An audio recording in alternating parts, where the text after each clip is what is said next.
Thank you for inviting me to come and speak today. I'm slightly nervous because it's been a few years since I've done one of these talks, but James and I got on very well through Mark, and I thought it would be a nice thing to do today. I'm aware that this is a conference about mental health today, so I'm going to try and speak to you as much as possible about my experiences with psychological effects of what I've been going through for almost 30 years now, and that is living with HIV.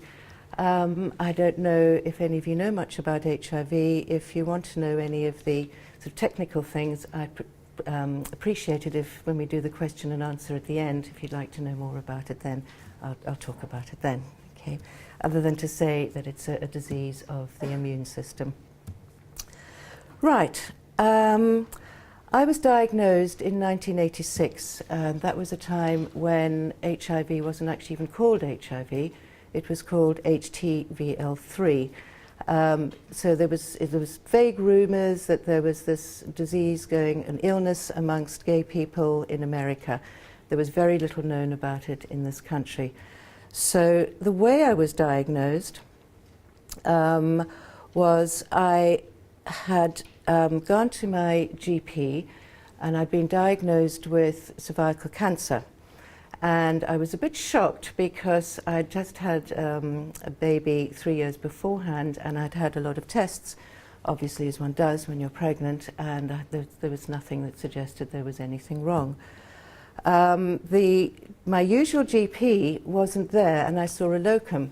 And this locum got very sort of enthusiastic when I said to him, well, I felt there was something else wrong as well. And he decided, I was feeling tired, my glands were up, things like that, and he decided that he was going to take lots of blood tests, and he thought that maybe I had glandular fever. I was slightly concerned because 3 years before, 1983, I had been in Australia and had gone through a very traumatic split up with my husband, and I was left with a small baby, and I didn't have any friends around me except for a couple of gay friends, one of whom was bisexual, and I landed up sleeping with him one night. Now, there was nothing in 1983 about HIV or anything like that at all, but by 1986, when I was diagnosed, there were things going around. There were people starting to talk about this strange new illness. But I didn't mention that to the GP. Anyway, he took all of these tests.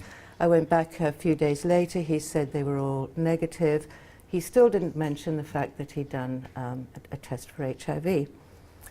2 weeks later, my own doctor, who'd returned from holiday, came round to see me. Now, my doctor never popped in to see me. I didn't have any, he wasn't a social friend or anything, and I just absolutely knew that he's there to tell me something really scary, which he did. He told me that I had HTLV3, that I probably had 5 years left to live, and during that time I was going to experience the most horrendous illnesses, because HIV is a disease of the immune system, so my immune system was going to pack up and I was going to go through all of these things. I went into real shock, deep shock, and my first thought immediately was for my daughter, who was at this point was 3 years old, and I was a single mother, and what was I going to do? There was no one to talk to, no one to get any advice from. I had no idea whether my daughter might be infected or not, so obviously it was a real shock. The way I can describe it is it was as if a sheet of glass came down between me and the rest of the world. I was functioning, but I didn't feel part of the world at all, and I realised looking back on that that was obviously shock. Luckily, at the GP's surgery was a young doctor from Australia, a female, who did know a bit about HIV, and she tried to help me, and she immediately tried to reassure me that it was very unlikely that my daughter would be infected, because I'd acquired this virus after she had been born. So that gave me a little bit of help, a little bit of reassurance. But I can remember things like being terrified, had she used my toothbrush? I'd cut my finger. She tried to help me put a plaster on, because I had no idea about transmission in those days. So all of these things were really, really scary. The GP suggested to me that I went to a GUM, the genitourinary medicine clinic, because they were doing more research into the virus at that point than anyone else. So, you know, obviously in those days that used to be called the clap clinic, and so it wasn't a very glamorous department of medicine, to put it mildly. But one of the things that was really good about the GUM clinics was, first of all, there was anonymity. There is still anonymity to this day. But the other thing was that they tended to be far less judgmental, and there was far less discrimination, because they obviously had been dealing with sexually transmitted infections. And especially in this country, there are these big taboos: sex, death, drugs. There's a big taboos, and of course HIV fell under all of those. But I started working right at the beginning with the consultants and with the doctors. I think because of the life I'd had before, I grew up in South Africa under apartheid, and I had become an activist for the anti-apartheid movement. I had to flee South Africa when I was 18 and come to England not knowing anybody. So I already had the sort of strength to deal with activism. And neither was I in awe of medicine or doctors, and I was used to speaking for myself. So that was a good thing for me to start with in those days, in as much as that I was able to speak to the doctors and was able to work with them and work with the consultants and work with the nurses. Having said that, in 1986, there was mass hysteria in the press, and it was being reported that people should be terribly afraid of us, that it was, I don't know if any of you are old enough to remember, actually, that they brought out campaigns with tombstones and death and all of these kind of things. Well, that wasn't exactly very helpful at the time, to put it mildly. What I found with myself was that I went into a form of denial. I've already said about having this sheet of glass between myself and the rest of the world, but actually I felt isolated and helpless. There was talk in the press about quarantine. There was even talk about concentration camps. I was terrified that my daughter would be taken away from me. And I also didn't know how to tell my friends and my family. I was working in film and music at the time, and I couldn't deal with telling my colleagues what was happening with me, and I decided to resign. Well, a couple of the directors that I was working with couldn't understand at all, because the company was successful and it didn't make any sense to them. So, thrown into all of this mix was the fact that I'd already was also diagnosed with SIN3, stage 3 cancer, which actually at the time seemed like nothing. Compared to HIV, it was like being told I had flu, you know. But I used it as an excuse. I said, well, I've just been diagnosed with SIN3 cancer and I have to have treatment, and this is why I'm resigning. At the time as well, I was sharing a flat with one of my best girlfriends, and we had the company together. She was also a single mum, and we were bringing up the kids together. And I had to tell her, obviously, what was going on with me. And her reaction really shocked me. Her first reaction was to scream. I had to tell her down the phone because I didn't turn up to a meeting. And she called me up and she said, why weren't you at that meeting? You left me there on my own to do it. And I said, well, you know that test that I had recently? Well, I've just been told it's positive. And her reaction was to scream down the phone and go, oh no, I can't lose somebody else I love, because she had lost her husband a little while beforehand.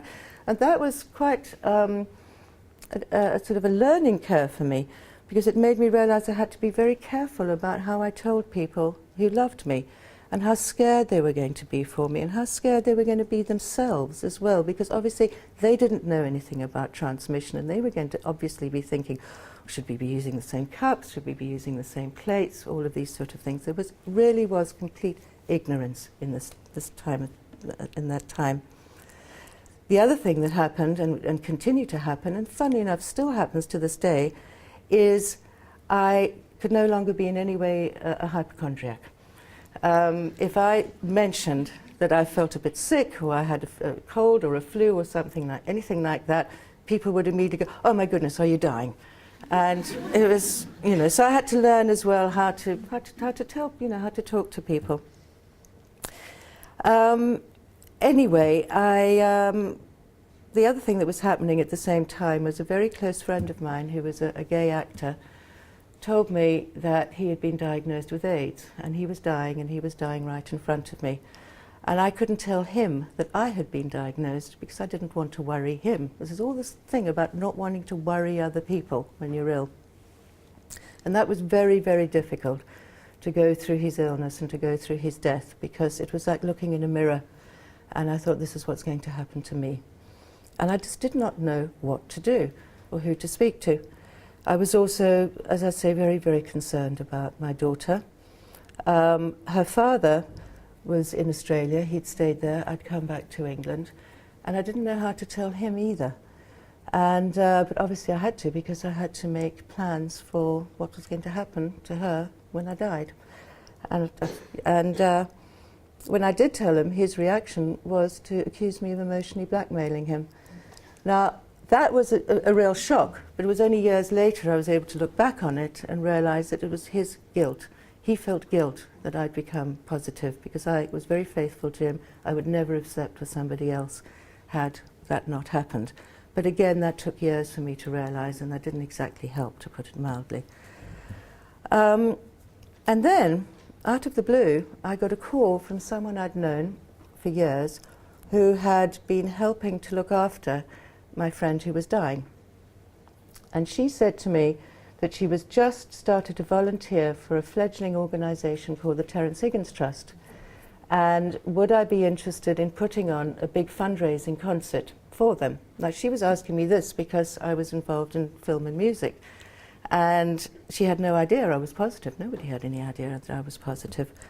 But it immediately made me feel that there was something I could do. And that was the real turning point for me. It made me feel empowered, because that's one of the worst things about feeling isolated and helpless, is that you just don't know what to do and how to help yourself, let alone help other people. So I threw myself into this big concert.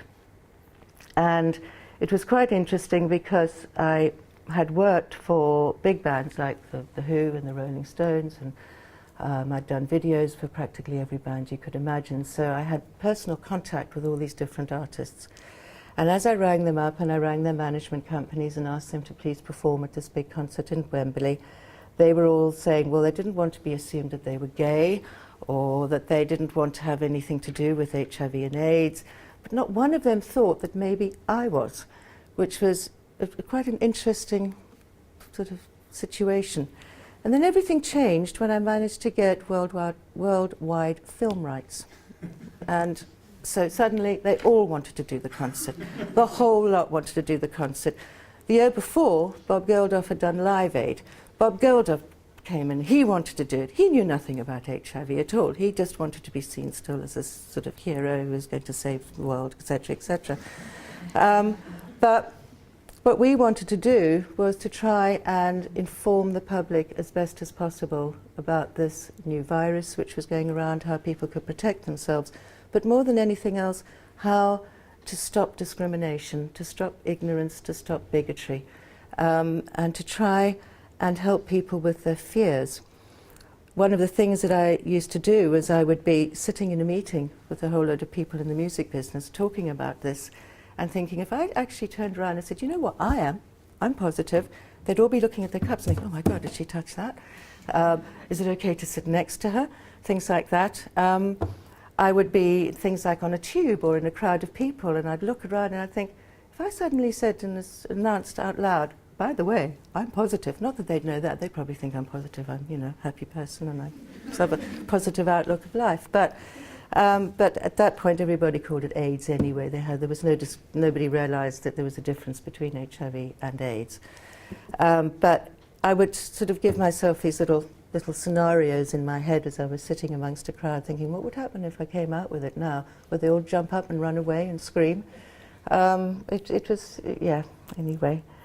But what happened with this concert, it was a big success. It was a huge success. And it started to change things. And it gave the Terence Higgins Trust enough funds that we were able to start employing people and getting stuff out there to the public. But I hadn't met any women, and I felt incredibly alone. I just thought, there must be other women out there. I can't be the only woman on earth with this virus. So I started to try and hunt down other women.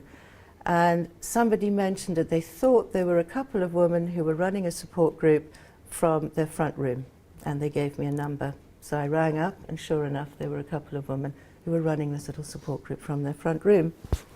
And I can remember going the first time to meet them, feeling really apprehensive in a way. It was, and very excited at the same time. I was finally going to meet other women who were in the same situation as myself.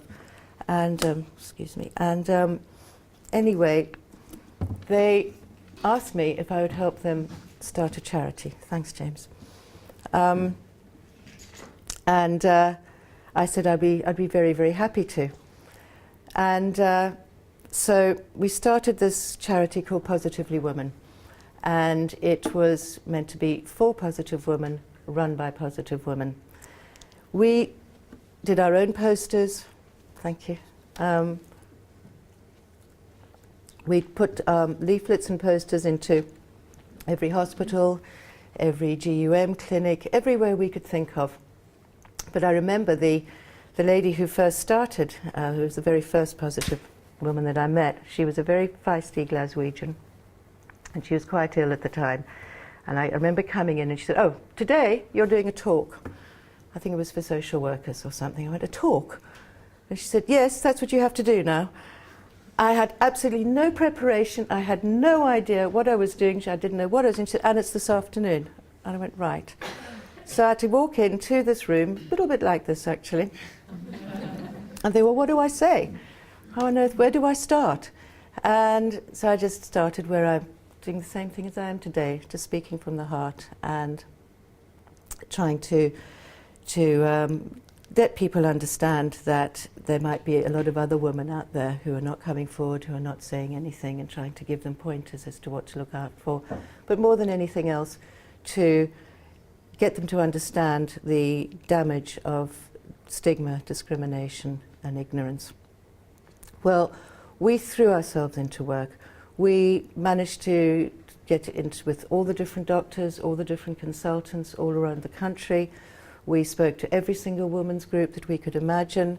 The press was still being appalling, so I knew the head of the NUJ, that's the National Union of Journalists. I got her on side, and I got her to let me speak to an entire, much, much bigger than this, forum of journalists. That was pretty scary. But I had to stand up there and say, "Listen, there's certain things that I would like you to say. I'd like you to know the difference between HIV and AIDS, and I'd like you to know that your way of reporting and the words that you use are very, very harmful, and they're stopping people from coming forward, and they're stopping people from being able to come out with the fact that they have this virus." One of the things that I used to try and say to them was, this is an illness, this is a medical condition, it is not a moral issue. They really could not separate the two. They couldn't see that what we had was a virus. It was like flu. It was not a moral judgment on how we'd led our lives. The other thing was that there was these stereotypes. If you were HIV positive, or as they always used to call it, AIDS, you were assumed that you were either a prostitute, or you were gay, or that you'd been an intravenous drug user. And the very fact that those three things anyway should be discriminated against, I found really upsetting. But the fact is that by pigeonholing us and putting us into these little boxes, it was very difficult to come out and for people to realize that this actually affected everybody, no matter which age group you came from, which social strata you came from.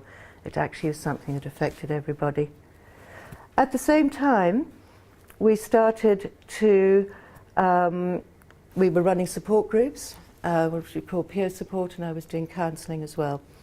Now, I think that actually peer support, support groups, was probably the most empowering and the most important thing of the lot.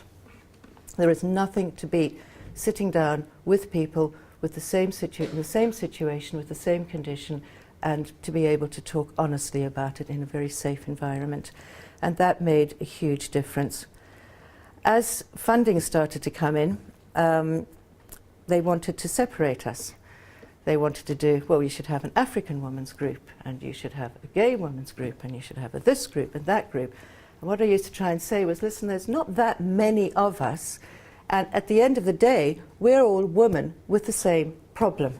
So please stop trying to separate us. And I think this is maybe something which still continues to this day, and that is this pigeonholing and this assumption that you're going to be able to tell when somebody is HIV positive because of whatever view you might have. The other thing was trying to think about death. And I had no concept of death at the time, absolutely none. And the more I threw myself into this work, the more I was able to look back on later on and realize it was my own form of denial, complete denial as to the fact that I actually had this virus myself. Because what I was dealing with was everybody else's problems. I like nothing better than to have a woman sitting in front of me and to tell me what her problems were, and the way that I dealt with it was, okay, well, let's take the practical first. Do you have somewhere to live? Do you have enough money? Do you have this? Let's sort out all your practical problems, and then we'll go into the emotional side of things.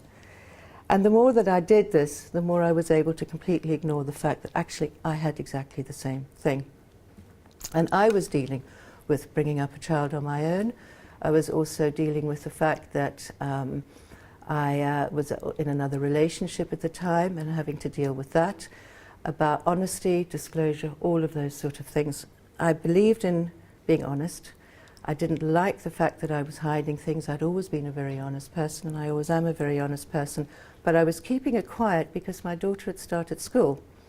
And again, there was very little knowledge in schools. I still think to this day there's probably not very much knowledge in schools about HIV, and I was very scared about my daughter getting bullied, what would happen to her if any of the mothers or the staff at the school found out about me. And in fact, I'd go and pick her up from school, and I would hear mothers outside at that time saying things like, we won't let the children walk past that house because someone lives there who has AIDS. And they'd never, of course, assumed that that was me. So I thought, well, what am I going to do about my daughter? I'm going to have to protect her in some way. So I hunted and hunted for a school that was maybe a little more progressive, and I managed to find one, and it was a progressive school. And I felt a lot better once she was there, and I went to speak to her teacher, and I told her about myself. There was a counsellor at the school. I told the counsellor about it, and they actually made the effort to research HIV and AIDS, and I felt that she was in good hands. Now, the other thing that was happening was that we were being besieged by the press at the time, because we were seen, Positively Women was seen as the only organisation that was for heterosexuals. And so they wanted to interview us. And in fact, there was one funny occasion where there was some lord in the House of Lords who had said there is no such thing as heterosexual AIDS. Well, of course, the press went mad, and they besieged us, and they came, and there were cameras everywhere, and we were trying to get rid of them. We had this tiny little office, and all of a sudden there was a BBC News team there, and they shoved this microphone in front of my face and said, "What is your reaction to Lord so-and-so's proclamation?" And I went, "Oh, bollocks," and didn't think about it. Well, that evening, my answer phone was just full of messages going, "You were on the news, you were going bollocks," and it was played over and over and over again. But because of that, I was then asked to go and speak to the all-party parliamentary group on AIDS, and at that point, we probably had at that point about 600 women who were coming to Positively Women.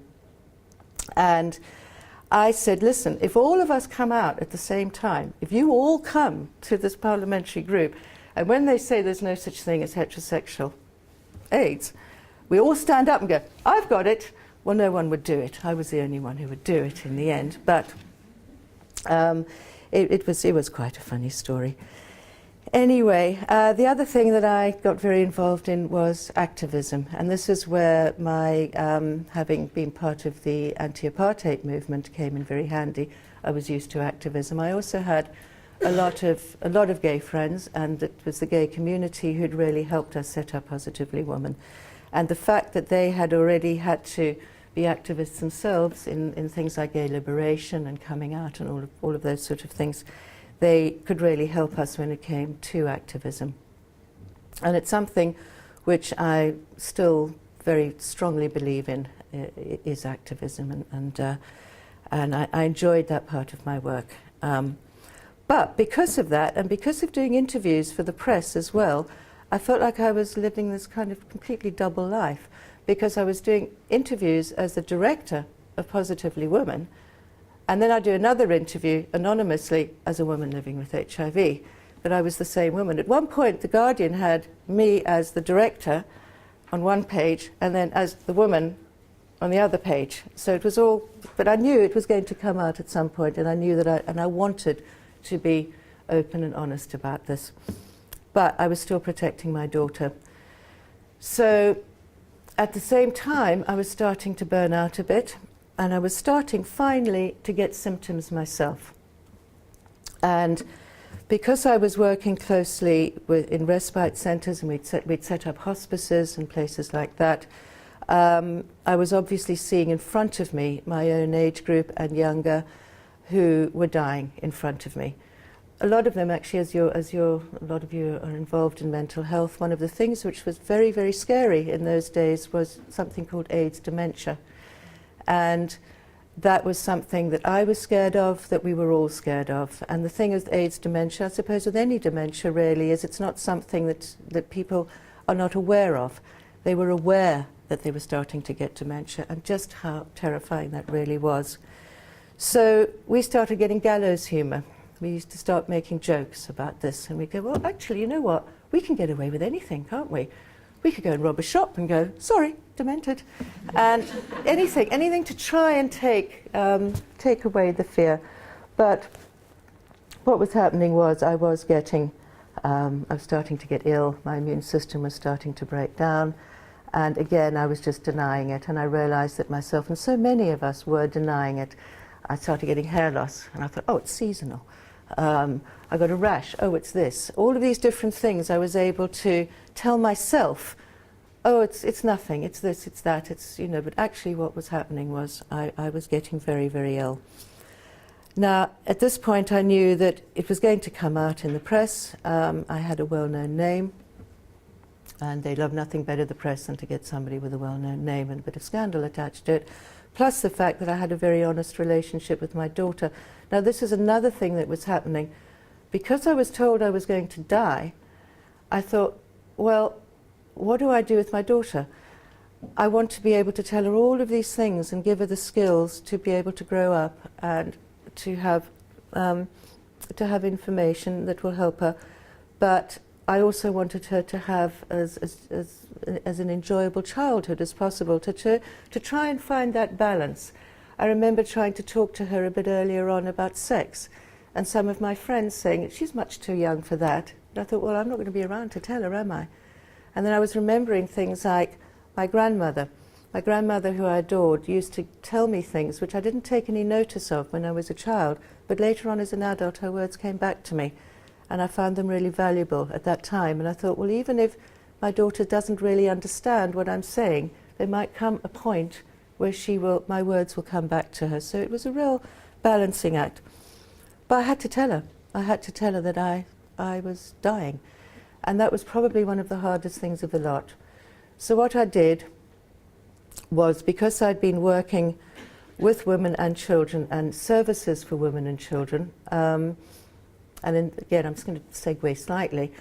in those days, the HIV clinics were fantastic because, first of all, the people who wanted to work there were very unjudgmental, they were just extraordinary people. But the other thing that happened in those days was, because when your immune system is breaking down, you have all these different things. So you get things like pneumonia, so that's thoracic, and you have this and that. And instead of being sent to all these different departments in the same hospital, we organised it that all the specialists came in and did their clinics in our clinic.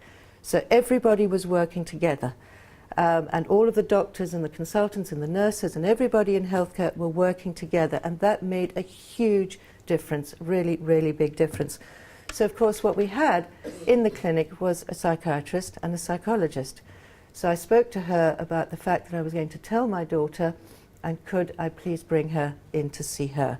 So I arranged to have all the support and care that I could in place before I told her.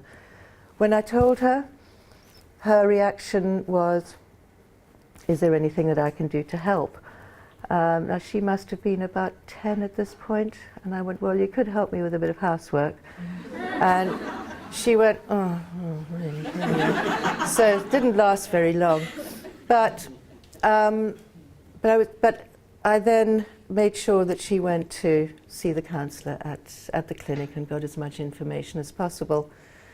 One of the things I advised her as well was to be careful about which friends she told, and maybe not to tell her friends straight away.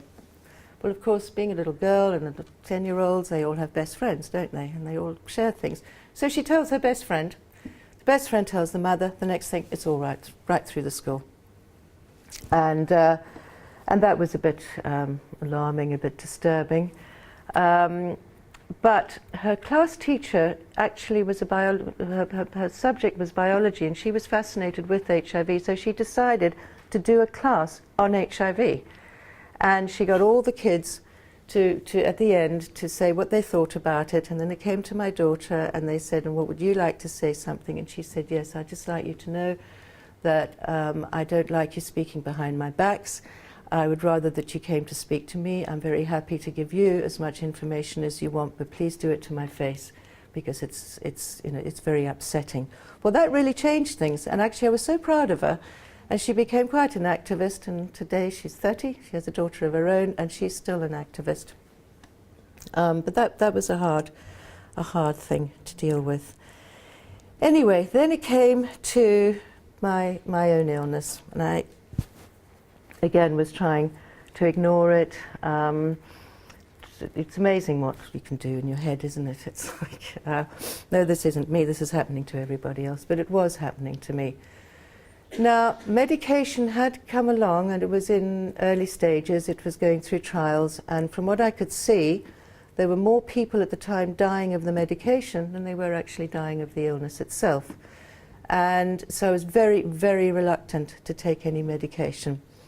But it got to the point where I got E. coli septicemia, and I was in hospital with dripped up and all the rest of it, and I didn't like the ward I was put on. I think I was put onto the geriatric ward because the AIDS ward was full at that time.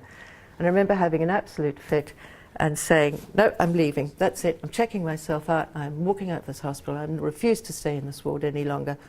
At which point one of the HIV doctors came down and he said, you can't go because you're dying. He said, "If you walk out of this hospital, you are dead." And I went, and that was when it actually hit me, that I really was on the point of death. He then moved me up into, he said, "There's somebody in my ward who shouldn't be there, they should be in the cardiac ward or something," so they moved me around and put me back up into the right ward. But it was at that point that my consultant said to me, "Right, you've got to take the medication, otherwise you are dead." I thought, well, what have I got to lose? So I did, and in those days it was called dual therapy. These days it's triple therapy, and dual therapy would certainly not be used in these days. But it worked, and it worked almost instantly. My hair grew back, the rashes disappeared, my weight, I got weight gain, I got all this energy, because I'd had chronic fatigue and things like that. All this energy came back, and it was called the Lazarus effect. Now, what I hadn't realized when it came to the Lazarus effect was that in the run-up, during that E. coli septicemia, in the run-up to all of that, I had been looking at death. I'd been having therapy, and I'd been having it with somebody who specialized in talking about death. And I had prepared myself for death. I had resolved everything in my life. I'd resolved everything with anybody that I felt had issues with, that needed to be resolved. And I felt the most extraordinary sense of peace. I had also sorted things out for my daughter. At that point, her father was in a good relationship with somebody else. I had discussed her care, how I wanted her to be brought up. So I knew that she would be okay. And it was the most extraordinary feeling of peace, wonderful feeling. And then the Lazarus effect happened.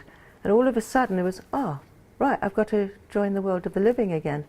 And that was really bizarre, because everyone was going, well, isn't this fantastic? Hey, look, you're okay, you're alive. And it's like, well, I don't know if I want to be, actually, because I felt what the feeling I had was so wonderful. And so I then spoke to some other friends who'd gone through the same thing, one of whom was a top psychiatrist. And he said he remembered that as well. He remembered it really, really clearly. And he said how we tried to hold on to that feeling, how we tried to take that feeling of peace into our lives. One of the things that you achieve when you have that feeling of peace is you realize how redundant worry is, how stress impacts on everything. So you learn to deal with all of these things. You learn to deal with the fact that worry is something which just doesn't help at all. And of course, when you suddenly find yourself having to earn a living again, having to deal with everyday things in life, those skills became really, really valuable. But it was a very strange feeling to not feel grateful that I was told that I was alive again. And the other thing was I started getting side effects from the drugs I was on. And they happened quite quickly. My whole body shape changed. I lost all my subcutaneous fat. It just went completely. That still hasn't come back. And my stomach started going out like that, and my boobs started going out like that. And my cheeks started getting sunken because of not having any subcutaneous fat. So for all that time, when I was actually ill before medication, I looked fine. Now here I was on medication, and I looked like I was dying. And that was a really strange situation to go through.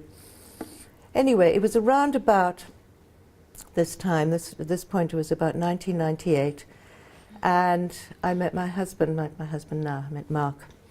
And we sort of clicked straight away, and we were friends for about a year, and it got to the point that I was friends with one of his brothers, and his brother said to me, you know, I think you and my brother are absolutely perfect for each other, and I think you should be together. And I said, yes, but I don't know how to tell him. I don't know how to tell him that I'm HIV. And he burst out laughing. He said, but everybody knows you're HIV. He's always known you're HIV, which was quite a shock. So when I did speak to Mark and I said, why didn't you let me know that you knew? He said, because I thought it was, you know, I gave you enough respect that I waited for you to tell me. Anyway, to start this relationship in a situation which I look back on and I realize is very healthy, we had to discuss issues that most people don't when they're going into a relationship. The issues of death, of illness, about sex. We had to talk about sex, and I realized that all of these things are things that you tend not to talk about when you first go into a relationship. Usually when you go into a relationship, you see yourself as having a future. You see yourself as maybe having kids one day, and all of these things, and growing old together, all of these things. Well, of course, we didn't have the luxury of that, did we? So we had to discuss about what would happen in the event of any of these things happening. I also did not want Mark to become my carer. I didn't want him to feel sorry for me. So we had to, and again, very much, I didn't want him worrying if I got a cold or a flu or anything like that, and that he might think that I was very ill. But it was a very good way to start a relationship. And as it happens, we've been together for 15 years now. And the other thing that I said at the time was, look, the way I live my life is that I live my life each day as it comes. I don't look at the past. I don't let what's happened in my past affect me now. I only learn from it and how to learn from past mistakes, but I don't dwell on the past, and I certainly don't look at the future, because we have absolutely no idea what's going to happen to us in the future. So I live literally in the present now. And like I said, you know, basically each day has turned into 15 years. And I still don't know what's going to happen in the future. I mean, the other thing that, you know, talking about the future, people used to say, oh, well, you've got this illness. But you never know, you might be run over by a bus one day. And it used to drive me mad. I used to think, how many of you actually know anyone who's been run over by a bus, you know? And it's, but then the other thing that was happening were these side effects. My body shape was changing, and my cholesterol was going sky high, and my triglycerides were going all over the place, and I started getting all of these things, and this was the long-term effect of medication. Now, because I was one of the very first people to start medication, there was nobody in front of me. So I couldn't speak to anybody as to, I am the person, and the few people who were still left alive. Out of those 600 women who are positively women, I only know 4 of us who are still alive. That's how many deaths we went through. And so there was really nobody in front of us.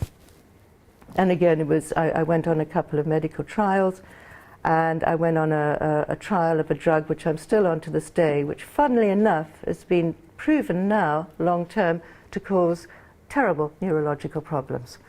Very bad dreams, anxiety, it's got the highest rate of suicide, all of these kind of things. I'm thinking, well, how on earth have I managed to stay on this drug for so long and feel okay? There are obviously a lot of people who are not. So right now, at this moment, I'm discussing with my consultant at the moment which drug I can change to. But hey, guess what? They're all brand new. And so we have no idea what's going to happen in the future. The other thing with clinics these days is we try to speak about side effects and the psychological effects that these drugs have on you, is you do get a lot of people thinking, but hey, you're alive. And it's like, well, actually, you know, that's something that's not really helpful at the moment. Yes, I am alive, but it's the quality of life. And the whole thing when we were ill was it wasn't about quantity, it was about quality. And in fact, I had to go through that with my mum, who, all the way through this, by the way, my mum had cancer. And so I had to it took me a long time to be able to tell her about my own illness, because I didn't want to worry her, because she had cancer. But I did tell her, obviously.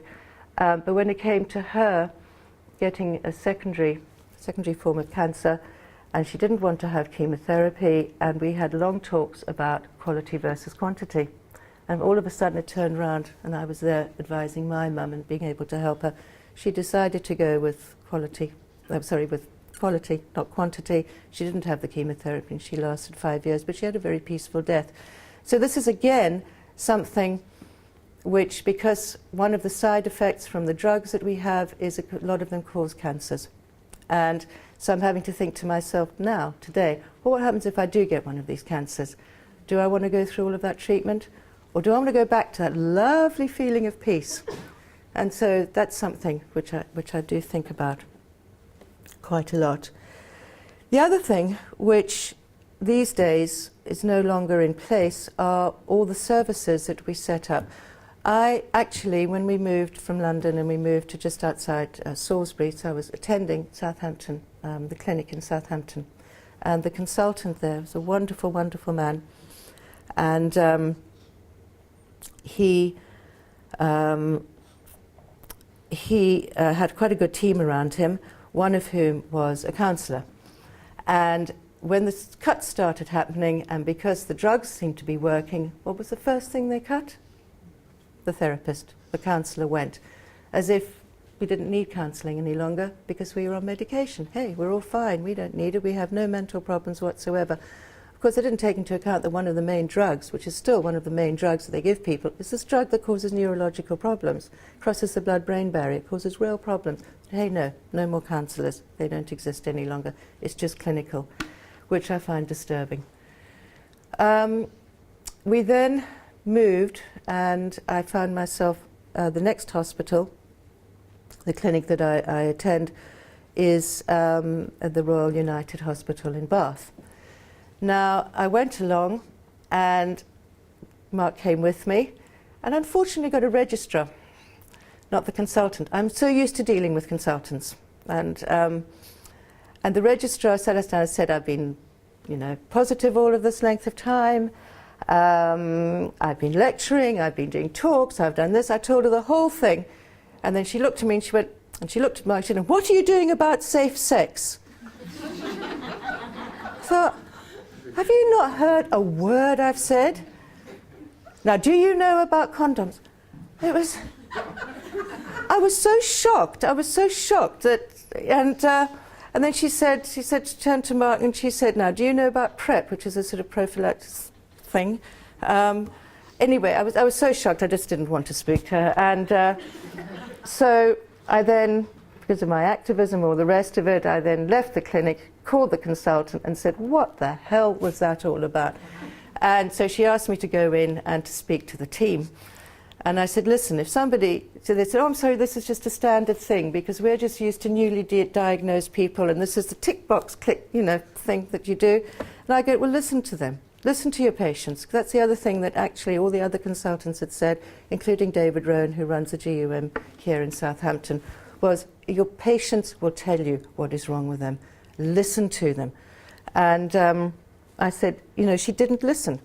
All she was thinking while I was talking was, oh, no, I better ask them this. This is the first question on the list. Anyway, it put me off going to the clinic. That's the first time that ever happened. And I decided that I was going to try and have my treatment at the GP clinic. Now, GPs, forget it. GPs know nothing about HIV. They really don't. Not that they have anything against it, it's just that it's too specialised for them. And because all HIV patients tend to go through clinics and tend to see consultants. And again, you've got anonymity. And very few people come out about having this virus, so they like that anonymity at a GUM clinic. So consequently, GPs might have HIV patients, but they don't know that they have them because they're not disclosing to them, because most patients don't feel that there is anonymity with GPs, and they don't know whether the receptionist is going to see it, whatever. Anyway, I went in to our local practice. There was a really sweet doctor there, and I sat down and I started educating him about HIV. And I said, this is what I want you to do for me. I want you to take my bloods. I want you to do this. I want you to do that. And I want you to start coordinating my care, because I had to coordinate all my own care. I had to coordinate every department, everything that I was doing. I had to coordinate myself. Now, I'm quite a strong person and I know what I'm talking about. The majority of patients would not have any idea or know where to start. He was very honest with me. He said, I know absolutely nothing about HIV, but I'm willing to learn.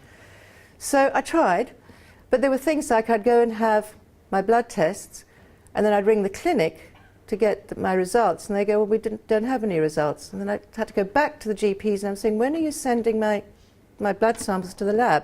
2 o'clock. I said, they've got to be in before 12, because otherwise they're useless. So I wasn't getting my results. The other thing was that by this point, the high cholesterol, the high triglycerides, which just hadn't gone down. I had the strictest diet you could possibly imagine. It's tipped over into diabetes. I now have diabetes as well, and that's a side effect. And so all of a sudden, again, it was like, well, I need to see a specialist about diabetes. I need this, I need that, all the rest of it. And it's too much for them. It's just too much for GPs. They really can't cope with it. So I have gone back to the clinic. By this point, I think I actually said to the consultant, why don't you just Google me? And so I went back after 2 years. I hadn't been to the clinic for 2 years. I went in and she came straight out and she went, oh, welcome. And she had obviously Googled me at this point and seen, because I have written from many publications, including medical publications. Talking about that's another story. I did a chapter in the BMJ's, it's called the ABC of AIDS, which is for specialists, and I did a chapter for them on the patient living with HIV. So it was very, very technical, and I was very ill at the time, and so it was a list of all the symptoms, all the things that I was going through. So it really was just for doctors.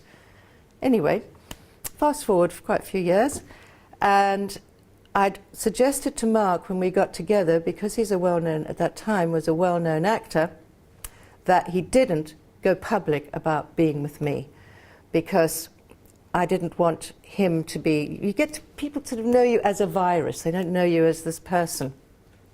And I certainly didn't want the press getting on to Mark, and it would have been, McGann marries AIDS victim, you know, Guinness heiress. By the way, I'm not an heiress, I'm part of the family, but I'm not part of the famous rich family, but the press would never distinguish between that. So Mark did keep quiet about it, other than amongst friends. But we went to a lecture together, which was given by a real hero of both of us, who is the top judge in South Africa, who is an openly gay man and he's openly HIV positive. And it was the Princess Diana Memorial Lecture by the National AIDS Trust, and it was at City Hall in London. And he was amazing, and we just felt so empowered after his lecture that we were talking quite openly. There were a lot of my colleagues there. What we didn't realise, that one of the people standing around us was a journalist with the Evening Standard. And the next thing, I got these calls the next day from friends saying, "Your splash, the Evening Standard is a London newspaper," and I didn't see it. There's this full-page article on you, that the fact that you're, yes, guess what? This Guinness heiress married to a McGann who's dying of AIDS, and this whole thing. And I thought, but I didn't give an interview. This doesn't make any sense. Somebody emailed it to me, and I realised it was that chapter I had done for the BMJ all those years ago, and they'd made it out as if it was an interview that I'd just done with them. I got on to the BMJ and said, "What have you done?" They went, "Oh, they offered us loads of money." And anyway, of course, that set off the rest of the press, so we got doorstepped. We just got inundated with the press, suddenly, Mark and I. And at this point, we were living in right in the middle of nowhere, on a big country estate farm place. And I said to Mark, "Listen, I've dealt with the press before, let me do it." First of all, this happened at a lecture by the National AIDS Trust, and I knew that they had a press department. So I got on to them and I said, "This happened at your lecture, I want you to help me now." And I said, what we will do is we will give 2 interviews of our own choice. We've got to have full control of it. We've got to have full headline control and full photograph control in our two newspapers, one right wing, one left wing. So we did the Mail on Sunday and we did the Guardian, and we controlled it. And actually, those 2 interviews that we did have gone right around the world. And the amount of positive women over the years and positive people who have got onto Mark and I and said that that just changed their lives, because it made them realise that they were capable of having relationships. See, with me, I never felt guilty about having this virus, and I never felt for 1 minute that I wasn't worthy of being loved and I wasn't capable of being in a good marriage. And I think that that really helped. So what could have been an appalling situation turned into one that was pretty positive. I mentioned Princess Diana. She was someone else who I managed to contact her. It was actually quite easy to contact her. And she was very involved in people with HIV and AIDS and with drug users as well. And I contacted her and said we were just going to be moved, positively woman was moving into a new building, and would she open the building for us, which she did. And we became friends and we did talks. We stood literally like this together doing talks. And she did an enormous amount to dispel stigma and bigotry. That photograph of her, I don't know if any of you remember it, but there was a photograph of her holding the hands of a man who was dying of AIDS. That went right around the world. That dispelled more discrimination and stigma than anything else. When she died, we felt an enormous loss. We felt like we'd lost our champion, and there's not been a champion since then. And it's actually sort of gone off the agenda now. It's no longer a trendy illness, but of course it's still going on. And one of the things about it going off the agenda, and the other thing that I said at the beginning about being put into boxes, is one of the things that's happening with women today is they are being presenting at late stage. Doctors are not picking up on classic symptoms. And so over and over again I am still getting calls from women, including actually someone who was admitted here into Southampton, luckily someone on the ward that she was admitted to thought about HIV and got David Rowan over to see her. But she was literally on the point of death, wasn't she? You remember that? And this is what's happening a lot. And again, I think the fact that GPs and other medical staff, healthcare workers, wouldn't automatically assume that somebody might be HIV. Because don't forget, this is something when the immune system is breaking down. So if someone has pneumonia, if somebody has weight loss, chronic fatigue, all of these things, there could be any amount of things, but it's extraordinary how few people there are out there who think, actually, you know what, maybe I should test for HIV. So if any of you are ever in that situation and ever presented with anything, you know, think about it. I think these days in midwifery, in obs and gynae, I think women are offered the chance to have a test, which is where a lot of women find out. But again, that is a very scary thing, to find out you're HIV positive when you're pregnant. Now, in the early days, as a woman, and reproductive rights were a big thing, we were literally told we should all be sterilised, that we didn't deserve to have children, and that if we were pregnant, that we should have abortions. Well, we had to fight, really, really fight for that, because even before medication, there was only a 10 to 15% chance that your baby was going to be born positive.